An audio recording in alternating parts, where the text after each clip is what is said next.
Chapter 32, Silver's Secret. Daniel had not visited the room of secrets since the night he first scribbled it into the book. He feared that it might have crumbled away, and he was relieved to find it still standing. Most of the snow globes were still empty, but there were a few scattered here and there that had been filled by customers. Their secrets lay inside the glass domes: a single white flower, a torn love heart, a clockwork bird, waiting like lost treasures. "So every one of these is a secret," said Ellie, plucking a globe from the column and stuffing it straight back when she realised that it contained a miniature skull. Daniel began to climb the steps, winding up and around the column, searching the secrets with his eyes. "Yup," he said. "So what are we looking for?" "I don't know exactly. I'm hoping I'll know it when I see it." He had forgotten just how many snow globes there were. Thousands of them twinkled in the dim light. His eyes scanned every one of the glass spheres as he wound up the steps, careful not to miss anything. And then, there it was, nestled among hundreds of empty globes. When Daniel's eyes found it, he knew that it was right. He reached up and gently lifted the secret from its place, then carried it back down the steps. He held it out in an open palm. "We're looking for this," he said. "It belongs to Mr. Silver." He held the globe up. "You saw the film in the memoriam. Silver doesn't want anyone to know what happened the night he went after Sharp. I bet that's the secret he left in this globe." Daniel raised the globe above his head and brought his hand down as hard as he could, throwing the glass orb to the floor where it bounced and rolled away. He went after it and picked it up, examining every millimetre of the glass. "Not even a scratch," he said. He tried throwing Mr. Silver's secret against the walls. He stamped on the thin glass. He even tried smashing two secrets together. Nothing worked. The globe remained whole. Daniel yelled in frustration and tossed the secret away. "Daniel, stop," said Ellie, stopping in front of him before he could try to break anything else. "Just stop." Daniel's shoulders slumped. He looked around the room. "I'm sorry. I just thought there was a chance with the Emporium losing its power that the secrets might not be safe anymore. The snow globes would be weak." He sat down, still out of breath. "I need to find out what happened that night, Ellie. It's the key to everything. I feel it." Ellie's grey eyes suddenly opened wide. Of course what?" said Daniel. "We've totally missed something," said Ellie. "We've been thinking about Papa's secret all wrong, approaching it as if he's the only one who knows what happened. But he's not, is he? There were two people involved." Daniel stared up at her, feeling a wide smile spreading across his face. She was right. Whatever Mr. Silver was hiding, Vindictus Sharp knew about it too, and that meant they could use Sharp's memories to unlock the mystery. "You know what?" he said. "I was wrong earlier. You are a genius." "I know," said Ellie. "One problem though. We need a hair from Sharp's head to make this work." Daniel had to admit this was a sticking point. It wasn't as if Sharp would pluck a hair from his own head and hand it over with a smile. "We'll figure it out," he said, and they headed for the door. "By the way, I've been meaning to ask, in the memoriam when we watched Mr. Silver's past, it showed a baby being dropped off on the doorstep of the Emporium. Was that wasn't..." "Me," said Ellie. "Of course it was." Daniel paused, confused. "But all that seemed to happen a long time ago." Ellie nodded. She smiled, although it was not a happy smile. "You know the birthday ball Papa threw for me? The one celebrating my 12th birthday?" "Yeah." "Well, that was the 121st time I've turned 12. Daniel blinked. "You've been here that long?" "I have." "And you haven't got any older? Not even a single day?" "Papa let me grow up just enough that I wouldn't be under his feet all the time, but he didn't want me to go out into the world on my own. Now we know why. As long as I was in the Emporium, he could protect me from Sharp, so he put the shop in his own little bubble, with its own rules, in its own time, totally separate from the world outside. And that's why I've been the same age for so long.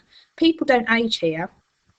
"That means me too," said Daniel. "If I stay here, I'll never get any older." "Time only passes normally when you go outside," said Ellie. It will take you ages to grow up." "I can't believe Mr. Silver didn't tell me," said Daniel. "I mean, he mentioned that he hadn't aged for a long time, but he should have told me." Ellie frowned. "Would it have changed your mind? Would you have come to work here if you'd known?" "If I'd known, I'd turn into Peter Pan," said Daniel, "the boy who never grew up. I don't know. Maybe." A deep growl reverberated around the place like the rumbling belly of a hungry giant. The floor trembled and the snow globes rattled in their places. Several secrets fell from the column. Daniel wondered how many wonders had just disappeared forever. Together they scurried away, leaving the door to the room of secrets to click gently shut. Chapter 33. Splitting Hairs. The magpie landed on Daniel's shoulder, him on the side of the face with the piece of black card in its beak. On the back of the card there were 3 words written in a horrid scrawl in gold ink. "He's asleep, hurry." Daniel stowed the card in his pocket and began the short walk from his wagon through the hall of stairs to the red curtain. The plan was simple, as plans go. In fact, it had barely been a plan at all. Ellie was a ghost to Sharp. She could watch him and he would be oblivious. But she could not touch him. She could not be the one to take the hair from his head. That job would have to belong to Daniel, and so Ellie would watch Sharp, wait until he was asleep, and alert Daniel, who would then sneak in and cut a hair from his head. When he arrived at the curtain, Ellie was waiting. She did not look happy. There was a strange look in her grey eyes, and she was staring off into space. "Are you okay?" Daniel said in a low whisper. Ellie started. "Yes, I think so. He's sleeping, but he's sitting at Papa's desk all night, drinking whiskey and throwing knives at the stuffed polar bear. Be careful, Daniel. He's not right. If he wakes up, he'll slit your throat." The shop front was warm and calm. The only sounds in Daniel's ears as he crept towards Silver's desk were the pounding of his heart and the snap and pop of the fire. Sharp was slumped over the desk, head resting on the one arm. The other arm was strewn across the table and clutching a large silver dagger. Beside him, on the table, sat a whiskey bottle containing only a few amber drops. In the far corner of the room, the stuffed polar bear was stuck with 3 knives, 2 in the chest and 1 between the eyes. Daniel was at the desk now, crouched so that his chin was level with the desktop, affording him a view of the top of Sharp's head. He reached into his pocket with great care and slowly, gently brought out a pair of scissors. Then, holding his breath, he leaned over the desk, touching the scissors to Sharp's short hair. Several silver hairs fell to the desk, glinting in the firelight. Daniel placed the scissors back in his pocket and with trembling fingers reached out to collect the hair. His arm brushed against the whiskey bottle. He froze, watching in horror as the bottle spun on its base and then toppled, landing on its side with a loud clink. Sharp gave huff and a snort and opened one electric blue eye. Daniel was glued to the spot in terror. He stared into the blue eye, waiting for the other to open and for Sharp to spring from his chair and gut him like a fish. But he did not. The blue eye rolled back into its socket. The eye closed and Sharp began to snore. Daniel stowed the hairs in his pocket and crept away with as much stealth as he could. Back on the other side of the curtain, Ellie gave him an expectant look, the magpie hopping on her shoulder. "Well?" Daniel smiled, held out his hand. "Got it." The magpie seemed to know what was going on. It twirled and looped through the emporium, calling out in excited chatters as it led the way back to the memoriam. Inside the theatre lay silent and still. A patch of darkness fluttered, and the usher stood beside them once more. "Ah, back again, are we? I told you there's nothing I can do with the past. I showed you. The event, whatever it was, shall remain a mystery."